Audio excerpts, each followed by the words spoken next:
आज हम सुनेंगे बृहस्पतिवार व्रत कथा।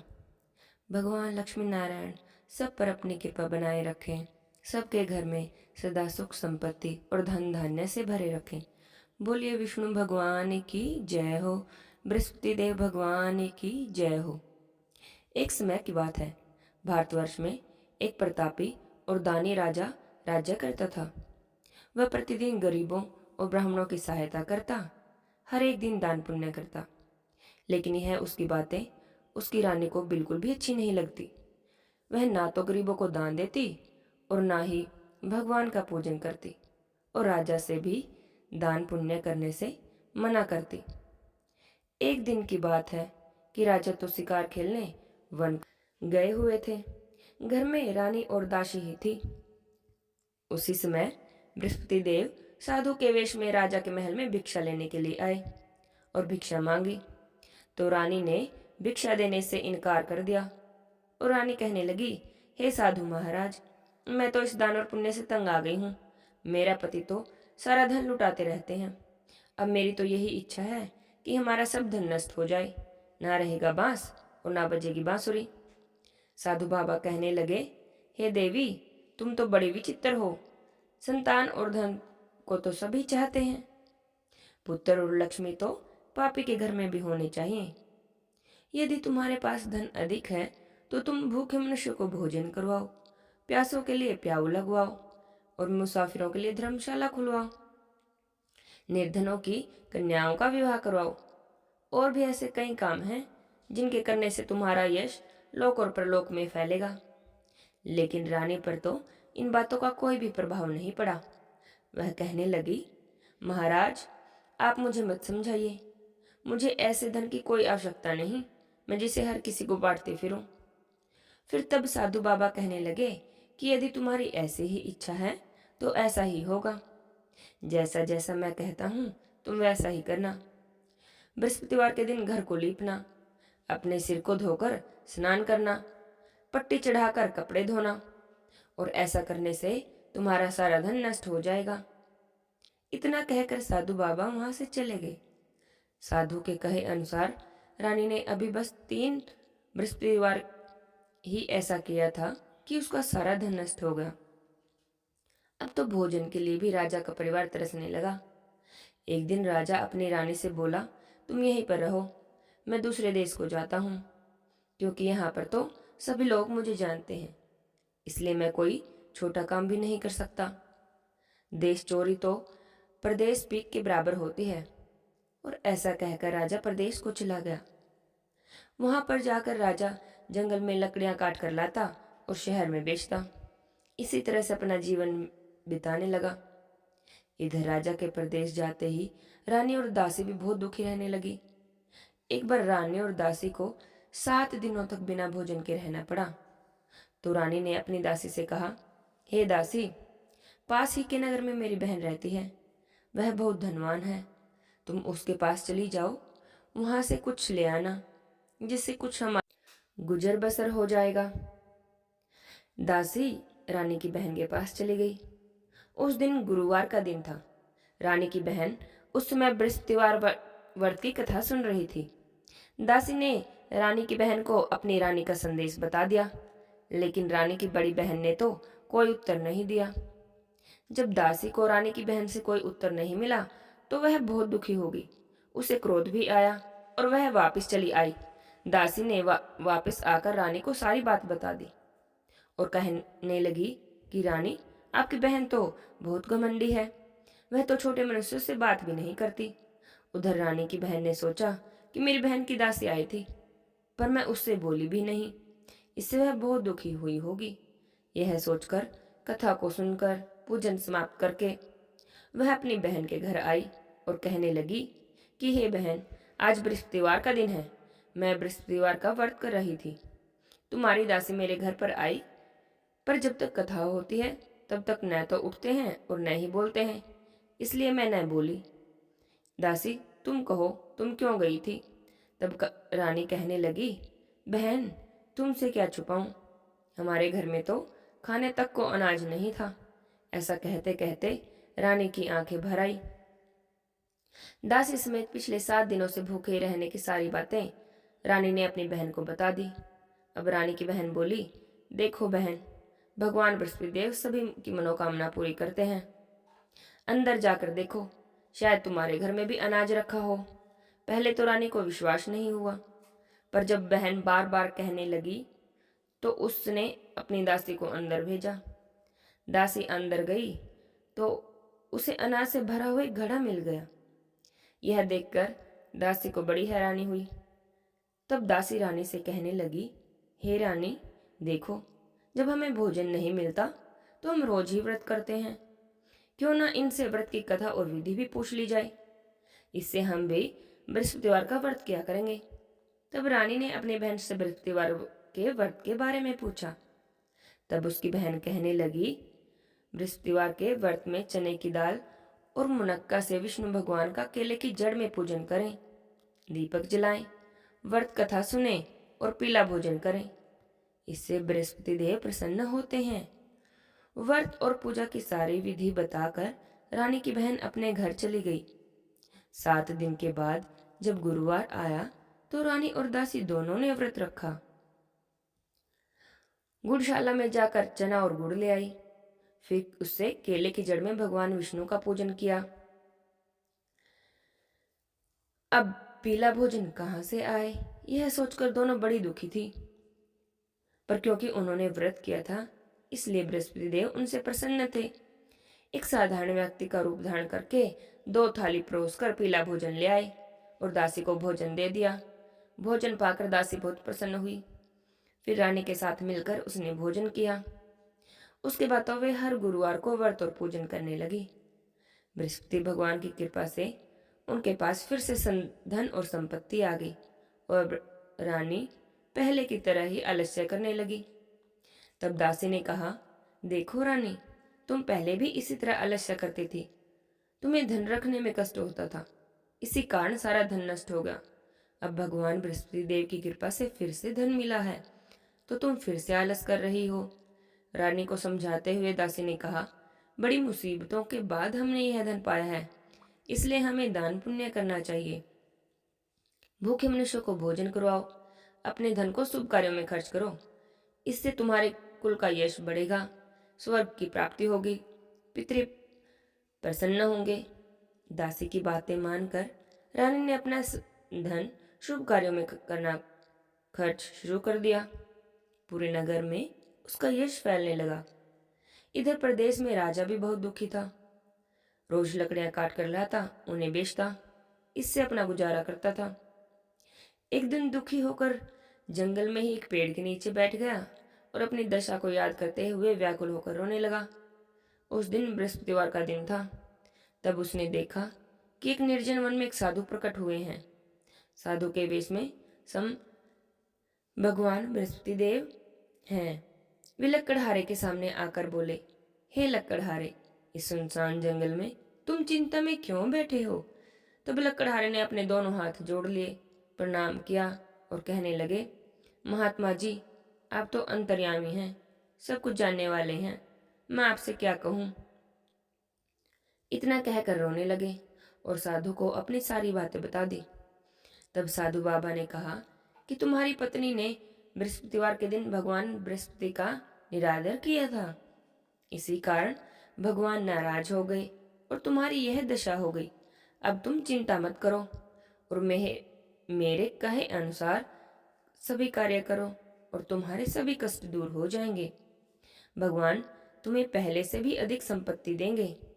तुम बृहस्पतिवार का व्रत किया करो और बृहस्पतिवार के दिन कथा सुना करो। 2 पैसे के चना और मुनक्का लाकर उनका प्रसाद बनाओ। शुद्ध जल से लोटे में शक्कर मिलाकर अमृत तैयार करो। कथा के बाद अपने सारे परिवार और सुनने वाले प्रेमियों में अमृत और प्रसाद बांटकर आप भी ग्रहण करो। ऐसा करने से बृहस्पतिवार भगवान प्रसन्न होते हैं और तुम्हारी सभी मनोकामनाएं पूरी करेंगे।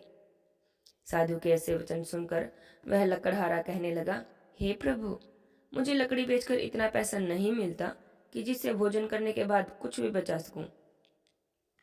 मैंने रात्रि में अपनी पत्नी को व्याकुल देखा है। मेरे पास तो कुछ भी नहीं कि जिससे उसकी खबर को मंगा सकूं। तब साधु कहने लगे, तुम किसी बात की चिंता मत करो। बृहस्पतिवार के दिन तुम रोजाना की तरह लकड़ियां लेकर शहर को जाओगे तो तुम्हें रोज से दुगना धन प्राप्त होगा। इससे तुम भली भांति भोजन कर लोगे और बृहस्पति देव की पूजा का सामान भी आ जाएगा। और मैं तुम्हें बृहस्पतिवार की कहानी सुना देता हूँ, जो इस प्रकार है। प्राचीन काल में एक ब्राह्मण था। वह बहुत निर्धन था। उसके कोई भी संतान नहीं थी। उसकी पत्नी बहुत मलिनता के साथ रहती थी। वह ना तो स्नान करती, ना किसी देवता का पूजन करती। इससे ब्राह्मण देवता बड़े दुखी थे। बेचारे कुछ कहते भी थे, लेकिन उसका परिणाम कुछ भी न निकलता। भगवान की कृपा से ब्राह्मण की स्त्री के एक कन्या रूपी रतन पैदा हुआ। वह कन्या बड़ी होने पर प्रातःकाल स्नान करती, भगवान विष्णु की पूजा करती और बृहस्पतिवार का व्रत करती। अपने पूजा पाठ को समाप्त करके विद्यालय जाती तो अपने मुट्ठी में जौ भर के लेके जाती, पाठशाला के मार्ग में डालती जाती और तब ये स्वर्ण के हो जाते और लौटते समय उनको बीन कर घर ले आती। एक दिन की बात है। वह बालिका सूप में जो कि सोने के थे उनको फटक फटक के साफ कर रही थी। उसकी माता ने देख लिया और कहने लगी कि बेटी, सोने के जौ फटकने के लिए तो सूप भी सोने का होना चाहिए। दूसरे दिन बृहस्पतिवार था और कन्या ने बृहस्पतिवार भगवान का व्रत रखा हुआ था। अब भगवान की कृपा से उसने बृहस्पतिदेव से प्रार्थना करते हुए कहा, हे प्रभु, मैंने आपकी पूजा सच्चे मन से की है, तो मेरे लिए सोने का सूप दे दो। बृहस्पतिवार देव ने उसकी प्रार्थना स्वीकार करने लगी कर ली और रोजाना की तरह ही वह कन्या जौ फैलाती हुई जाने लगी। जब लौटकर जौ बीन रही थी तो बृहस्पति देव की कृपा से सोने का सूप भी उसे मिल गया। वह उसे घर ले आई और उसमें जौ साफ करने लगी, परंतु उसकी माँ का तो वही ढंग रहा। एक दिन की बात है कि वह कन्या सोने के सूप में जौ साफ कर रही थी। उसी समय शहर का राजपुत्र वहां से होकर निकला। इस कन्या के रूप और कार्य को देखकर मोहित हो गया। अपने घर आकर भोजन और जल को त्याग कर उदास होकर लौट गया। राजा को जब इस बात का पता चला तो अपने प्रधानमंत्री के साथ उसके पास गए और कहने लगे, बेटा, तुम्हें किस बात का कष्ट है? क्या किसी ने तुम्हारा अपमान किया है या कोई और कारण है? कहो, मैं वही कार्य करूंगा जिसमें तुम्हें प्रसन्नता हो। अपने पिता की राजकुमार ने जब ऐसी बातें सुनी तो कहने लगा, पिताजी, मुझे आपकी कृपा से किसी बात का दुख नहीं है। किसी ने मेरा अपमान नहीं किया, परंतु मैं उस लड़की से विवाह करना चाहता हूँ जो सोने के सूप में जौ साफ कर रही थी। इतना सुनकर तो राजा भी आश्चर्य में पड़ गया और कहने लगा, बेटा, इस तरह की कन्या का पता तुम ही लगाओगे तो मैं उसके साथ तुम्हारा विवाह अवश्य ही करवा दूंगा। अब राजकुमार ने उस लड़की के घर का पता बताया तो मंत्री उस लड़की के घर गए और ब्राह्मण देवता को सारा हाल कह सुनाया। ब्राह्मण राजकुमार के साथ अपनी कन्या का विवाह करने के लिए तैयार हो गए। विधि विधान से ब्राह्मण की कन्या का विवाह राजकुमार से हो गया। कन्या के घर से जाते ही पहले की भांति ब्राह्मण देवता के घर में तो गरीबी का निवास हो गया। अब तो भोजन भी बड़ी मुश्किल से मिलता था। एक दिन दुखी होकर ब्राह्मण देवता अपनी पुत्री के पास गए। अब जब बेटी ने पिता को दुखी देखा तो अपनी माँ का हालचाल पूछा। तब ब्राह्मण देवता ने सभी हाल कह सुनाया। कन्या ने बहुत सा धन देकर अपने पिता को विदा कर दिया। इस तरह से ब्राह्मण का कुछ समय तो सुख से बीता, लेकिन कुछ दिन बाद फिर से वही हाल हो गया। ब्राह्मण फिर से अपनी कन्या के यहाँ गए और सारा हाल कह दिया तो लड़की कहने लगी, पिताजी, आप माता को यहीं ले आओ, मैं उन्हें सारी विधि बता दूंगी जिससे सारी गरीबी दूर हो जाएगी। ब्राह्मण देवता अपनी पत्नी को साथ लेकर पहुंचे तो बेटी अपनी माँ को समझाने लगी कि हे माँ, तुम प्रातःकाल उठकर स्नान करके सबसे पहले विष्णु भगवान का पूजन किया करो, बृहस्पतिवार का व्रत किया करो, कथा पढ़ा करो तो तुम्हारी सारी दरिद्रता दूर हो जाएगी। पर उसकी माँ ने उसकी एक भी बात नहीं मानी। प्रातःकाल उठकर अपने बच्चों की झूठ को खा लिया। इससे उसकी पुत्री को तो बहुत गुस्सा आया और उसने रात को कोठरी से सभी सामान निकाला और अपनी माँ को उसमें बंद कर दिया। प्रातःकाल उसे निकाला, स्नान आदि करके पाठ करवाया तो उसकी माँ की बुद्धि भी ठीक हो गई। फिर वह भी प्रत्येक बृहस्पतिवार का व्रत करने लगी और विष्णु भगवान का पूजन करने लगी। इस व्रत के प्रभाव से उसके माता पिता बहुत ही धनवान और पुत्रवान हो गए। बृहस्पतिवार भगवान की कृपा से इस लोक में सभी सुखों को भोगकर स्वर्ग को प्राप्त हुए। बोलिए विष्णुदेव भगवान की जय हो। इस लकड़हारे की तरह ही भगवान बृहस्पतिदेव की कथा को सुनकर साधु बाबा वहां से अंतर्ध्यान हो गए। धीरे धीरे समय व्यतीत हुआ और बृहस्पतिवार का दिन आया। लकड़हारा जंगल से लकड़ी काटकर शहर में बेचने गया तो उसे उस दिन से अधिक पैसे मिले। राजा ने चना और गुड़ आदि लाकर गुरुवार का व्रत किया। उस दिन से उसके सारे दुख दूर हो गए। पर जब दोबारा बृहस्पतिवार का दिन आया तो वह व्रत करना भूल गया। इस कारण बृहस्पतिवार भगवान उससे नाराज हो गए। उस दिन नगर के राजा ने विशाल यज्ञ का आयोजन किया था और शहर में घोषणा करवा दी थी कि कोई भी मनुष्य अपने घर भोजन नहीं बनाएगा और ना ही आग जलाएगा और सभी जनता मेरे यहाँ भोजन करने आएगी। इस आज्ञा को जो कोई नहीं मानेगा उसे फांसी की सजा दी जाएगी। यह घोषणा सारे नगर में करवा दी गई। राजा की आज्ञा के अनुसार शहर के सभी लोग भोजन करने गए, लेकिन लकड़हारे को कुछ देर हो गई। इसलिए राजा उसे अपने साथ अपने घर ले गए और ले जाकर भोजन करा रहे थे तो राजा की दृष्टि उस खूंटी पर पड़ी जिस पर उसका हार लटका हुआ था। वह हार उसे वहां पर दिखाई नहीं दिया। तब रानी ने सोचा कि इस मनुष्य ने ही मेरा हार चुराया है और उसी समय सिपाही को बुलवाकर उसे कारागार में डलवा दिया गया। जब लकड़हारा कारागार में पड़ गया तब बहुत दुखी हो गया और सोचने लगा, न जाने कौन से पूर्व जन्म के कर्म से मुझे यह दुख प्राप्त हुआ है। और उन्हीं साधु को याद करने लगा जो उसे जंगल में मिले थे। उसी समय तत्काल बृहस्पति देव प्रकट हुए साधु के रूप में और उसकी दशा को देखकर कहने लगे, अरे मूर्ख, तूने बृहस्पति देव की कथा नहीं की, इसी कारण तुझे यह दुख प्राप्त हुआ है। अब तू चिंता मत कर, बृहस्पतिवार के दिन कारागार के दरवाजे पर तुझे 4 पैसे पड़े मिलेंगे। तू उनसे बृहस्पति देव की पूजा करना तो तेरे सारे दुख दूर हो जाएंगे। बृहस्पतिवार का दिन आने पर उसे 4 पैसे पड़े मिले। लकड़हारे ने कथा कही। उसी रात्रि को बृहस्पति देव ने उस नगर के राजा को स्वप्न में कहा, हे राजा, तुमने जिस आदमी को कारागार में बंद किया है वह निर्दोष है, वह राजा है, उसे छोड़ दो। रानी का हार उसी खूंटी पर लटका है। अगर तुम ऐसा नहीं करोगे तो मैं तुम्हारे सारे राज्य को नष्ट कर दूंगा। इस तरह की रात्रि का स्वप्न जब राजा ने सुबह उठा तो देखा कि हार तो खूंटी पर ही लटका हुआ है। तो राजा ने लकड़हारे को बुलाया और उससे क्षमा मांगी। लकड़हारे को योग्य सुंदर वस्त्र आभूषण देकर विदा कर दिया। पशुपति देव की आज्ञा से लकड़हारा अपने नगर को चल दिया। जब राजा अपने नगर के निकट पहुंचा तो उसे बड़ा आश्चर्य हुआ कि नगर में पहले से अधिक बाग, तालाब, कुएं, बहुत से धर्मशाला, मंदिर आदि बने हुए थे। राजा ने पूछा, ये किसका बाग और धर्मशाला है? तो नगर के सभी लोग कहने लगे कि तो सब रानी और दासी के ही कार्य हैं। अब राजा को तो बहुत आश्चर्य हुआ और गुस्सा भी आया। अब जब रानी ने खबर सुनी कि राजा आ रहे हैं तो उन्होंने दासी से कहा, दासी, जाओ देखो, राजा हमें कितनी बुरी हालत में छोड़कर गए थे। अब हमारी ऐसी हालत देखकर वह कहीं लौट ना जाए, इसलिए तुम दरवाजे पर ही खड़ी हो जाओ। रानी की आज्ञा के अनुसार दासी दरवाजे पर ही खड़ी हो गई। अब जब राजा आए तो उन्हें अपने साथ लिवा लाई। अब राजा ने क्रोध करते हुए अपनी रानी से पूछा, बताओ तुम्हें सब धन कैसे प्राप्त हुआ है? तब रानी और दासी ने कहा कि हमें तो यह सब धन बृहस्पति देव के व्रत के प्रभाव से प्राप्त हुआ है। अब तो राजा ने निश्चय कर लिया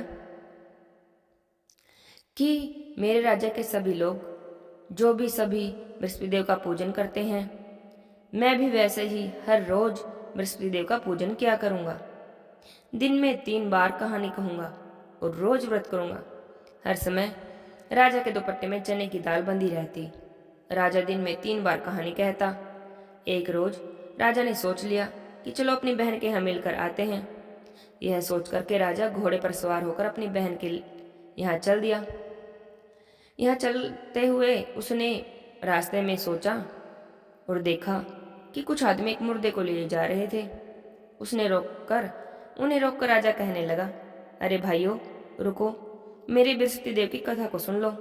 तो वो कहने लगे कि हमारा तो आदमी मरा पड़ा है और उसे अपनी कथा की पड़ी है। पर उनमें से कुछ आदमी कहने लगे, ठीक है, कहो, हम तुम्हारी कथा भी सुन लेंगे। राजा ने दाल निकाली और कथा कहने लगा। जब कथा पूरी हुई तो मुर्दा हिलने लग गया। अब जब बृहस्पति देव की कथा समाप्त हो गई तो राम राम करते हुए वह मनुष्य खड़ा हो गया। अब राजा आगे चला गया और आगे चलते हुए मार्ग में उसे एक किसान खेत में हल चलाता हुआ दिखा। तो राजा ने उसे देखकर रुका और उसे भी कहने लगा, अरे भैया, मेरी बृहस्पतिवार व्रत की कथा सुन लो। किसान कहने लगा, जब तक मैं तेरी कथा सुनूंगा तब तक तो 4 हरिया और जोत लूंगा, तू अपनी कथा किसी और को सुनाना। अब राजा आगे चलने लगा। राजा के हटते ही बैल पछाड़ खाकर गिर गई। किसान के पेट में बड़े जोर से दर्द होने लगा। उसी समय उसकी माँ रोटी लेकर आ गई। जब उसने देखा तो अपने बेटे से सब हाल पूछा। बेटे ने सब हाल कह सुनाया तो बुढ़िया दौड़ी दौड़ी उसी घुड़सवार के पास गई और कहने लगी कि बेटा, मैं तेरी कथा सुनूंगी, तुम अपनी कथा मेरे खेत में चलकर कहो। अब राजा बुढ़िया के साथ खेत में जाकर कहानी कहने लगे। कहानी सुनते सुनते ही बैल उठकर खड़े हो गए और किसान के पेट का दर्द भी चला गया। चलते चलते राजा अपनी बहन के घर पहुंच गया। बहन ने भाई की खूब मेहमान नवाजी की। अब दूसरी रोज प्रातःकाल जब राजा जगा तो देखने लगा कि सभी लोग भोजन कर रहे हैं। तो राजा अपनी बहन से कहने लगा, ऐसा कोई मनुष्य हो जिसने भोजन ना किया हो तो मेरी बृहस्पतिवार की कथा सुन लो। बहन कहने लगी, भैया, यह देश तो ऐसा ही है कि यहाँ लोग पहले भोजन करते हैं और बाद में कुछ और काम करते हैं, लेकिन अगर कोई पड़ोस में हो तो मैं देख आती हूँ। ऐसा कहकर वह देखने चली गई, पर उसे तो कोई भी ऐसा व्यक्ति नहीं मिला जिसने भोजन न किया हो। अंत में वह एक कुम्हार के घर गई। उस कुम्हार का लड़का बीमार था। उसे पता चला कि उसके यहाँ तो 2-3 रोज से किसी ने भोजन ही नहीं किया। तब रानी ने अपने भाई की कथा सुनने के लिए कुम्हार से कहा तो वह तैयार हो गया।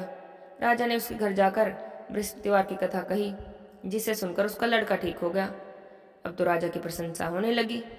कुछ दिनों तक राजा अपनी बहन के घर रहा।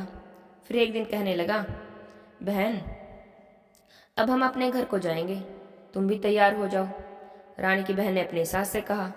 सास कहने लगी, हाँ चली जा, पर अपने लड़के को मत ले जाना, क्योंकि तेरे भाई की कोई औलाद नहीं है। तब भाई बहन से कहने लगी, भैया मैं तो चलूंगी, पर कोई बालक नहीं आएगा। राजा कहने लगा, जब कोई बालक ही नहीं आएगा तब तुम क्या ही करोगी। बड़े दुखी मन से राजा अपने नगर को लौट आया। राजा ने अपनी रानी से कहा कि हम निर्वंश हैं, तो कोई हमारे यहाँ भी आने को खुश नहीं है। हमारा तो मुख देखने का भी धर्म नहीं रहा और कुछ भी भोजन नहीं किया और उदास होकर लेट गया। तब रानी कहने लगी, हे प्रभु, बृहस्पति देव ने हमें सब कुछ दिया है, वे हमें औलाद भी अवश्य ही देंगे। उसी रात को बृहस्पति देव ने राजा के स्वप्न में कहा, हे राजा, उठो, अपनी सभी सोच त्याग दो, तुम्हारी रानी गर्भ से है। राजा को यह बात सुनकर बड़ी खुशी हुई और उनके यहाँ 9वें महीने में रानी ने एक सुंदर पुत्र को जन्म दिया। अब राजा कहने लगा, हे रानी, स्त्री बिना भोजन के रह सकती है, बिना कहे नहीं रह सकती। जब मेरी बहन आए तो तुम उससे कुछ मत कहना। रानी ने सुनकर हाँ कर दी। तब जब राजा की बहन ने यह शुभ समाचार सुना तो वह बहुत खुशी हुई और बधाई देकर लेकर अपने भाई के घर आई। तब कहने लगी, घोड़ा चढ़कर तो नहीं आई, कथा चढ़ी आई हो। राजा की बहन बोली, भाभी, मैं ऐसे ना कहती तो तुम्हें औलाद कैसे मिलती। बृहस्पति देव ऐसे ही हैं, जैसे जिसकी मनोकामना होती है सभी पूर्ण करते हैं। जो सद्भावना से बृहस्पतिवार का व्रत करते हैं, बृहस्पतिवार की कथा को पढ़ते हैं, यह सुनते हैं और दूसरों को सुनाते हैं। बृहस्पति देव उनकी सभी मनोकामनाओं को पूरी करते हैं। भगवान बृहस्पति देव उनकी सदैव रक्षा करते हैं। संसार में जो भी मनुष्य सद्भावना से भगवान जी का पूजन और व्रत करते हैं, सच्चे मन से उनकी भक्ति करते हैं, तो उनकी सभी मनोकामनाएं पूरी होती हैं। जैसे सच्ची भावना से राजा और रानी ने उनकी कथा का गुणगान किया, तो उनकी सभी इच्छाएं बृहस्पति देव जी ने पूरी की। इसलिए कथा सुनने के बाद प्रसाद लेकर जाना चाहिए और हृदय में उनका मनन करते हुए जयकारा बोलना चाहिए। बोलिए बृहस्पति देव भगवान की जय हो, विष्णुदेव भगवान की जय हो। बृहस्पति देव भगवान की आरती। ओम जय बृहस्पति देवा, ओम जय बृहस्पति देवा, छिन छिन भोग लगाऊं कदली फल मेवा। ओम जय बृहस्पति देवा, तुम पूरण परमात्मा तुम अंतर्यामी, जगत पिता जगदीश्वर तुम सबके स्वामी।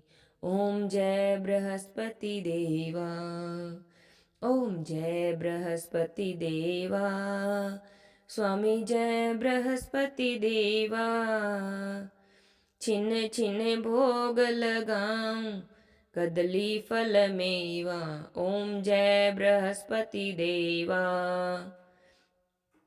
चरणामृत निज निर्मल सब पातक हरता, सकल मनोरथ दायक कृपा करो भरता। ओम जय बृहस्पति देवा, ओम जय बृहस्पति देवा, स्वामी जय बृहस्पति देवा, छिन छिन भोग लगाऊं कदली फल मेवा।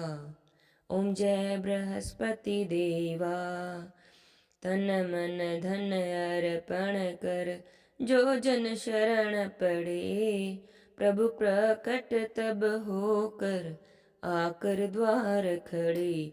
ओम जय बृहस्पति देवा, ओम जय बृहस्पति देवा, स्वामी जय बृहस्पति देवा, छिन छिन भोग लगाऊं कदली फल मेवा।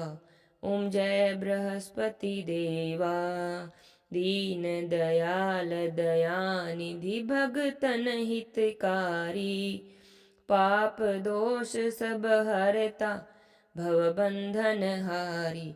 ओम जय बृहस्पति देवा, ओम जय बृहस्पति देवा, स्वामी जय बृहस्पति देवा, छिन छिन भोग लगाऊं कदली फल मेवा। ओम जय बृहस्पति देवा,